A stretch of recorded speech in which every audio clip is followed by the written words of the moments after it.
नमस्कार दोस्तों, मेरे YouTube चैनल TVS पामस्ट्री में आप सभी का बहुत बहुत स्वागत है।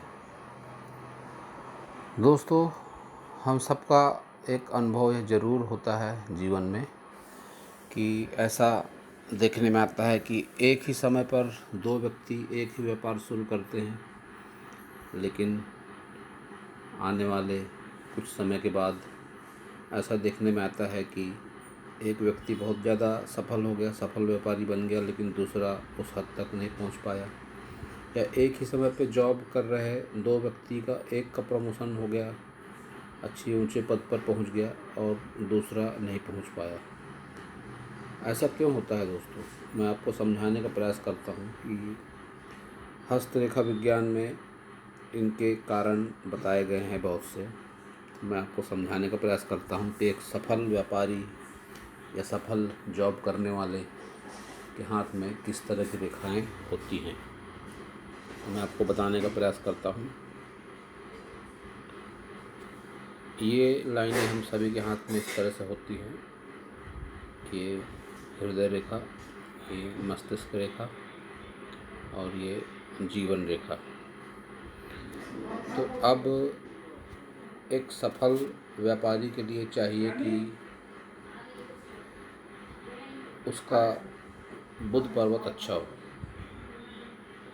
बुध पर्वत पर अगर अच्छा उभार है और एक अच्छी व्यापार रेखा मौजूद है और उसके साथ ही एक अच्छी धन रेखा या भाग्य रेखा भी है, तो कोई कारण ऐसे नहीं है कि वह व्यापारी सफल ना हो अपने व्यापार में।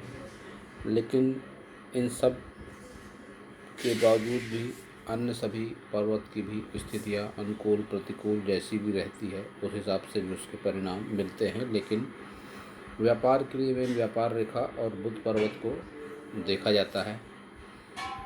यह अगर सही होते हैं तो एक सफल व्यापारी जरूर बन पाता है। जिसके भी हाथ में इस तरह से रेखाएं होती है तो उसको व्यापार में सफलता निश्चित रूप से मिलती है।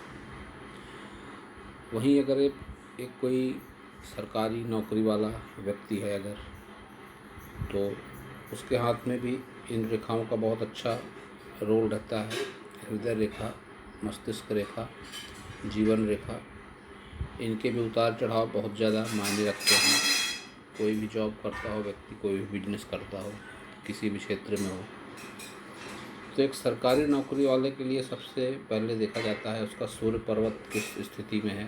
अगर सूर्य पर्वत अनुकूल स्थिति में है तो यह सरकारी नौकरी के लिए बहुत ज़्यादा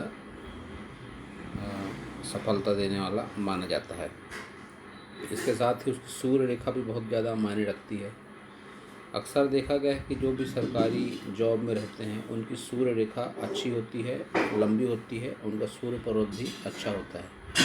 किसी किसी की सूर्य रेखा मैंने ऐसी भी देखी है, मस्तिष्क रेखा से सूर्य रेखा, इनको भी सरकारी नौकरी मिल पाती है, बहुत अच्छे तरीके से प्रमोशन करते हैं।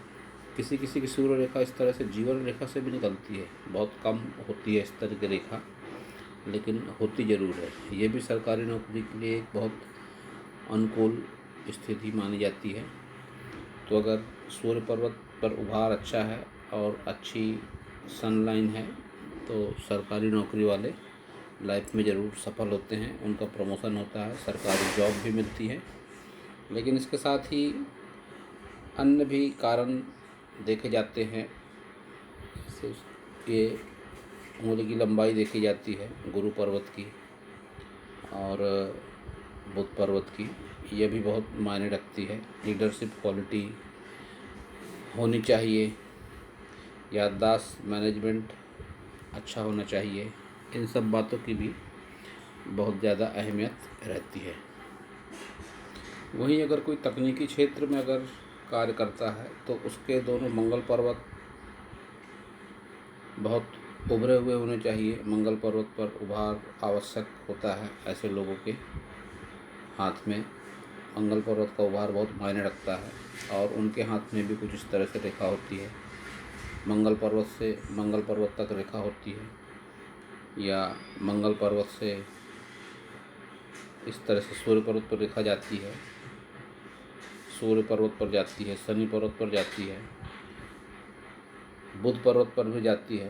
इस तरह से कोई न कोई अनुकूल स्थिति ज़रूर होनी चाहिए कि जिसका संबंध मंगल पर्वत से हो, शनि पर्वत तक हो, सूर्य पर्वत हो, या बुध पर्वत तक हो, या मंगल पर्वत से मंगल पर्वत तक रेखा हो। तो ऐसे लोग तकनीकी क्षेत्र में भी सफल होते हैं, अपनी मेहनत, हिम्मत और साहस के बलबूते पर उस क्षेत्र में अपना नाम करते हैं।